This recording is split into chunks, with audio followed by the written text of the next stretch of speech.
वो आश्रम देखने के बाद प्रभु को मन में लगा और बाबा को पूछा कि बाबा ये आश्रम किसका है? इतनी नीरव शांति बाबा मैंने कहीं नहीं देखी है। यहाँ पशु पंखी भी खिलौन नहीं करते। यहाँ झाड़ खड़े हैं तो समाधि में खड़े हैं, ऐसा लग रहा है बाबा। ये आश्रम कौन सा है?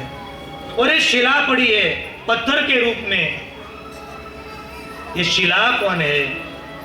और विश्वामित्र जी अहल्या जी का प्रकरण की पूरी कहानी बता। गौतम नारी श्राप बसे उपल देह धरि धीर चरण कमल रज चाहती कृपा करहु रघुवीर चरण कमल रज चाहती कृपा करहु रघुवीर। अहल्या जी का पूरा प्रकरण की बात करते हैं कि प्रभु एक गौतम ऋषि का आश्रम है। ये प्रकरण हमारे लिए बहुत समझने जैसा प्रकरण, बहुत समझने जैसा है। ब्रह्मा जी ने एक स्त्री की उत्पत्ति की, वो इतनी सुंदर थी, वही अहल्या जी। ब्रह्मा जी ने मन में सोचा कि मैं किसको दूं, क्योंकि पूरे देवता की नजर अहल्या पर थी। इंद्र तो पहले से आसक्त था, पर ब्रह्मा जी ने गौतम ऋषि को थापन के रूप में दिया कि आप संभालो। और कई समय तक अहल्या जी को गौतम ऋषि ने संभाला और समय के अनुसार अहल्या जी का हाथ वापस ब्रह्मा जी के हाथ में दे दिया। आप देखो, सभी देवता की नजर अहल्या पर थी, पर गौतम ऋषि ने आंख उठाकर भी नहीं देखा। ये साधु था, थापन के रूप में वापस दे दिया। ब्रह्मा जी ने सोचा कि अभी मैं अहल्या का हाथ किसको दूं? एक तरफ इंद्र भोगी है, दूसरी तरफ गौतम योगी है, मैं किसको दूं? भोगी को नहीं दी, गौतम योगी को दी। इसके हिसाब से गौतम नारी नाम हुआ। परमात्मा को कहानी सुना रहे कि एक बार इंद्र पहले से आसक्त था और परमात्मा को सुनाते हुए कहते कि इंद्र ने ऐसा कपट किया, चंद्र का सहार लिया और गौतम ऋषि का बनावटी स्वरूप लेकर यह आश्रम में आता है। सब लोग चंद्र के हिसाब से पता चलता कितना समय हुआ है। चंद्र का सहारा लिया और गौतम ऋषि को लगा कि सुबह हो चुका है और स्नान करने चले गए। और पीछे से इंद्र ने बनावटी वेश लिया और अहल्या मां के साथ रहने लगा। आकाशवाणी हुई, ए ऋषि, आपके आश्रम में कुछ अनर्थ हो रहा है, आप जल्दी जाओ। ये गौतम ऋषि वापस आश्रम में आए तो इंद्र वहां से निकल रहा था। गौतम ऋषि ने कहा कि इंद्र रुक जा, वरना जला दूंगा मंत्र के हिसाब से। इंद्र रुक गया, कहा कि इतनी बड़ी पदवी पर पहुंचने के बाद ऋषि के आश्रम में आते हुए तेरे को शर्म नहीं लगती? अहल्या को कहा कि एक ऋषि आश्रम को बदनाम कर दिया, ऋषि पत्नी होकर मेरे को बदनाम कर दिया। जा, मेरा श्राप है, तू पत्थर बन जाएगी। अहल्या को कहा कि तू पत्थर बन जाएगी और इंद्र को कहा कि क्या तू ऐसा समझता है कि तू बच पाएगा? तू कितना भी महान हो, ये ब्राह्मण का श्राप है, तेरे शरीर में 1000 छिद्र हो जाएगी। ये विचित्र श्राप है। पानी का मटका होता है, उसमें कोई छोटा छिद्र लगा दो नहीं तो धीरे धीरे धीरे पानी निकल जाता है। ऐसे इंद्र कितना भी पुण्यशाली हो, पर एक ब्राह्मण का श्राप है, इंद्र नहीं बच सकता। दोनों ने क्षमा मांगी। ये तो संत का हृदय है, जो सही दुख परिछिद्र द्वारा। कोई कहते हैं कि संत का स्वभाव मक्खन जैसा है, मैं बोलता हूं मक्खन जैसा नहीं हो सकता है, मक्खन को भी गर्म करना पड़ता है, उससे भी कोमल स्वभाव संत का है। क्षमा मांगी तो कहा कि मेरा श्राप तो मिल ही गया है। अहिल्या को कहा कि त्रेता युग में राम यहाँ से आएंगे नहीं, राम जी की चरण से तेरे को वापस तेरा पुनः शरीर मिल जाएगा। और इंद्र को कहा जनकपुर में परमात्मा का विवाह के वक्त तू परमात्मा को 1000 दृष्टि से देख आएगा, तभी तेरा सौंदर्य तेरे को भी वापस मिल जाएगा। एक गौतम ऋषि का आश्रम के बारे में विश्वामित्र कहते हैं कि परमात्मा उसको कोई नहीं बुलाता, मनुष्य तो नहीं बुलाते, उसको पशु पंखी भी नहीं बुलाते। और बाबा जिसको कोई नहीं बुलाता है ना, उसको प्रमाण दिया है कि 2 व्यक्ति बुलाते, या तो संत या तो भगवंत। जटायु की पंख कपी, तभी राम जी ने सहारा दिया, राम जी ने सहारा दिया। और जटायु का भाई संपाति चंद्रमा नाम का संत ने उसको आश्रय दिया। जिसको कोई नहीं बुलाता, पर वो आप उसको बुलाओ। और कहा कि आपके पास तो चरण रज मांग रही है। गौतम नारी शाप बसल देह धरि चरण कमल रज चाहती, कृपा करो रघुवीर। प्रभु कृपा करो। इस संत ने दलील कर दी कि आप कृपा करो। अहिल्या को प्रभु क्यों मिले पता है? अहिल्या को अयोध्या जाना नहीं पड़ा, अयोध्या वासी को अहिल्या के पास आना पड़ा। क्यों? अहिल्या ने धीरज धरी। भक्ति में धीरज और प्रतीक्षा से परमात्मा आते। शबरी जी ने प्रतीक्षा ली और अहिल्या जी ने धीरज धर ली। परमात्मा आए। परमात्मा को लगा कि मैं रघुवंशी हूं, ऐसे कोई स्त्री को उठाना है तो हम स्पर्श नहीं कर सकते, मैं तो ब्रह्म हूं और ये तो इस संत की पत्नी है, मैं उसको पैर से कैसे स्पर्श करूं? पर कहा कि मेरे गुरु ने कह दिया है, गुरु का आदेश हो गया है, बाद में देखा जाएगा। और परमात्मा ने अपना पैर स्पर्श किया। पंडित तुलसीदास महाराज के कि परमात्मा ने अपना पैर उठाया, पवन का झोंका आया, उसकी रज अहिल्या को स्पर्श हुई और अहिल्या उत्पन्न हुई।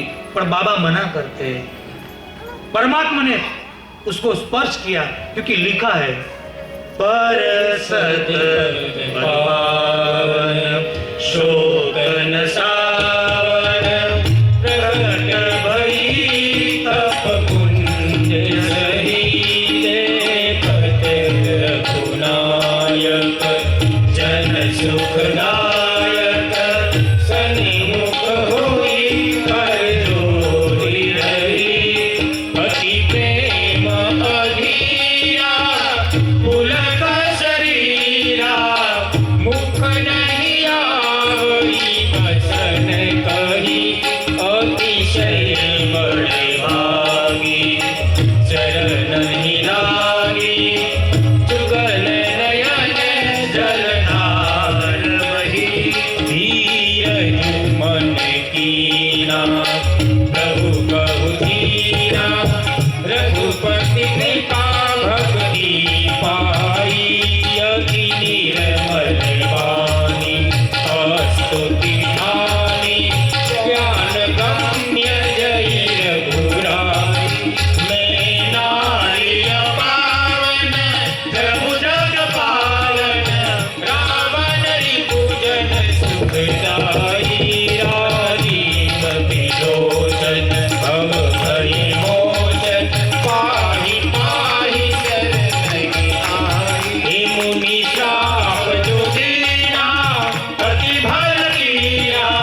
परम पुनीता प्रगट भई शिव शीश धरी यही भांति सिधारी गौतम नारी कार कार हरि प्रगट करी जो अति मन भावा सो बरबा गणपति लोक आनंद भरी पर सत फल पावन शोभन सावर प्रगट भई सपकुंज सरी प्रगट भई सपकुंज सरी।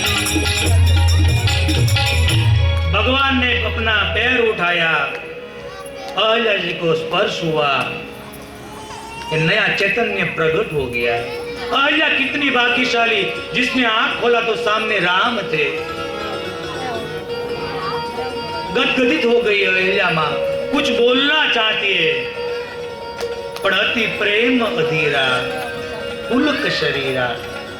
बहुत ज्यादा प्रेम होते तो बोल नहीं सकते। प्रेम छिपायो न छिपे जा पर प्रगट होई, लोग मुंह से बोल न सके तब नयन देते हैं रोए। अहल्या जी की आंख से आंसू बहते हैं, परमात्मा को कहते हैं कि मैं नारी अपावन प्रभु जग पावन। मैं अपावन नारी, प्रभु तो आप तो जगत के पावन हो। मुनि शाप जो दिनहा अति बल कीनहा। मेरे को गौतम मेरा पति ने मेरे को श्राप नहीं दिया, वो श्राप नहीं देते तो आपका चरण की रज मेरे को कैसे मिलती। प्रभु अभी तो एक ही काम करना है, आपके चरण में मेरा मन भंवर बनकर आपके चरण में बने रहे, बस और कुछ नहीं। मां अहल्या रो रही है और अंत में लिखा गया, यही भ्रांति सिधाई गौतम नारी बार बार हरिचरण परी, जो अति मन भावा सो बर पावा, गई पति लोक आनंद भरी। यही भ्रांति सिधाई गौतम नारी बार बार हरिचरण परी। भगवान को प्रणाम कर अपने पति लोक में गई, जहां से वापस आना ही न पड़े। यहाँ विश्वामित्र ने पद दे दिया, पतित पावन। यहां तक राम, ये पंक्ति है रघुपति राघव। भगवान रघुकुल में अवतरे तो बोला कि रघुपति है। मां कौशल्या राघव कर बोलाती थी, तो रघुपति राघव। आगे राजा राम होने वाले थे, तो रघुपति राघव राजा राम। यहां से पद मिला पतित पावन। अभी सीताराम बाकी है, कल सीताराम को साथ भगवान को मिला देते तो पंक्ति पूरी हो जाती है। रघुपति राघव राजा राम पतित पावन सीताराम। अहल्या जी को उद्धार किया, भगवान निकल पड़े। मन में थोड़ा ऐसा मन में लगा कि मैं ऋषि पत्नी को स्पर्श किया। गंगा नदी आई, परमात्मा ने स्नान किया और पूछा, बाबा ये नदी कौन सी? विश्वामित्र ने कहा, आंख से पैर से निकली, शिव जी से जटा से निकली, ब्रह्मा जी से कमंडल से निकली, आप मेरे को पूछते। पर अपनी वाणी को पवित्र करने के लिए गंगा माता का अवतरण की कहानी कही। और माँ गंगा तो गंगा है साहब, हमारे गाया जाता है, मानो तुम गंगा माँ हो, ना मानो तो बहता पानी। मानो तुम गंगा माँ हो, ना मानो तो बहता पानी। मानो तो बहता पानी, जो स्वर्ग नदी धरती को प्यार की वही निशानी। मानो तुम गंगा माँ हो, ना मानो तो बहता पानी। ना मानो तो बहता पानी। हर हर गंगे, हर हर गंगे, हर हर गंगे, हर हर गंगे, हर हर गंगे, हर हर गंगे, हर हर गंगे, हर हर गंगे। विश्वामित्र ने गंगा माँ का अवतरण की पूरी कथा सुनाई।